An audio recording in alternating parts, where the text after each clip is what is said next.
The rain hadn't stopped all night. It drummed against the diner windows like impatient fingers tapping for attention, each drop echoing the loneliness of the small town. Inside, under the humming neon lights, Sandy poured another cup of coffee for a trucker who'd been there for hours. She looked tired, her pink uniform slightly faded, her hair tied up hastily, and her eyes heavy from too many sleepless nights. But there was kindness in those eyes, the kind that made strangers feel seen, even when the world didn't care to look. If you believe that kindness and courage can still change the world, make sure to like, comment, share, and subscribe, because today's story will remind you how one act of bravery can restore your faith in humanity. It was almost midnight when he walked in, a tall, broad man with a thick beard, tattoos covering his arms, and a black leather vest that read, "Hell's Angels." The chrome buckle on his belt glinted as he took a seat at the corner booth. Conversations quieted just a little. People always did that when someone like him entered the room. He looked like trouble, but Sandy saw something else, tiredness, maybe even peace, in his eyes. She grabbed the coffee pot and walked over, forcing her best smile. "Coffee, sir?" she asked softly. He looked up, his voice low but kind. "Yeah, black." The moment she poured it, she felt a cold shiver crawl down her spine. Through the diner window, she saw him again. The same man who'd been outside for weeks now, always lurking, always watching. He stood near the payphone, pretending to talk, but his eyes never left her. She'd told her manager once, but he'd just shrugged. "As long as he's not inside, there's nothing we can do," he'd said. Sandy tried to ignore it, to keep smiling, but her hands trembled as she refilled coffee cups. The man outside moved closer, his face half hidden under the streetlight. She felt trapped, like she was living in a nightmare that nobody could see. That's when the Hell's Angel noticed. He'd seen that look before. Fear, the kind that hides behind a smile. After a while, he called her over to refill his cup again. As she leaned in, pretending to pour, she whispered just loud enough for him to hear, her voice trembling. "Please, he won't stop following me." For a second, the man said nothing. His hand froze around the cup.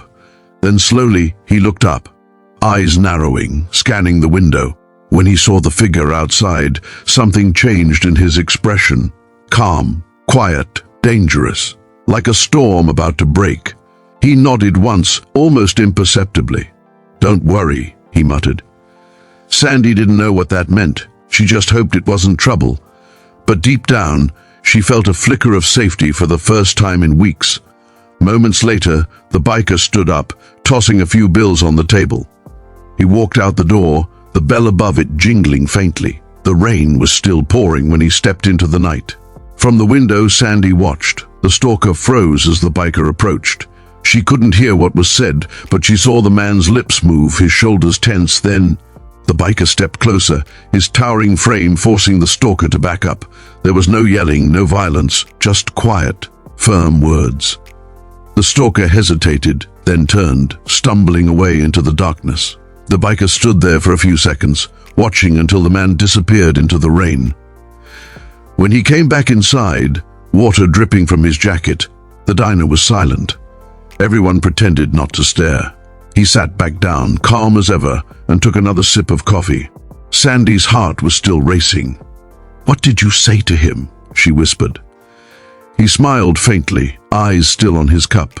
"Told him if I ever saw him near you again, I'd remind him what fear really feels like." For the first time in months, she laughed. A shaky, relieved laugh. "Thank you," she whispered. He shrugged. Everyone needs someone watching their back once in a while. Days turned into weeks. The stalker never came back. Life in the diner returned to its slow rhythm. The biker, whose name she learned was Jack, became a regular. Every night around midnight he'd come in for coffee. Sometimes he'd just sit quietly, sometimes he'd talk about the road, the people he'd met, the mistakes he'd made. Sandy learned that Jack wasn't what people thought. He wasn't a monster or a criminal. He was just a man trying to escape his past. He'd done things he wasn't proud of, lost people he cared about, and carried that guilt like a shadow wherever he went. She told him about her dreams, saving enough money to go to nursing school, leaving this small town and starting over. He listened, really listened, something no one had done in a long time. Slowly, an unlikely friendship grew between the two, the waitress and the biker. He started helping her close up the diner some nights, fixing things, walking her to her car to make sure she was safe. The regulars started talking, of course, but neither of them cared. One night, after a long shift, she found Jack sitting outside on his bike, staring into the dark. He looked lost, almost broken. "You okay?" she asked, stepping out into the cold. He sighed. "Got a letter today. My brother passed away. We hadn't spoken in years. I guess I ran too far from everything." Sandy placed a gentle hand on his arm. "Maybe it's not too late to go back." He smiled sadly. "Maybe."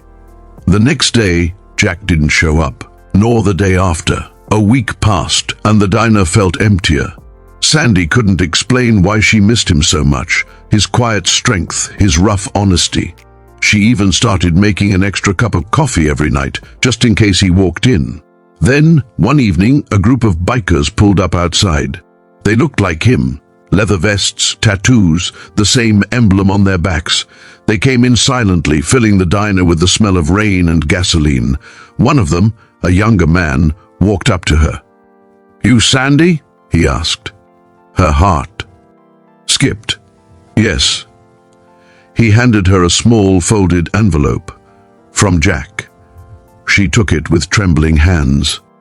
The bikers nodded respectfully and left as quietly as they'd come. Sandy waited until her shift ended before opening it. The paper was worn, the handwriting rough but steady.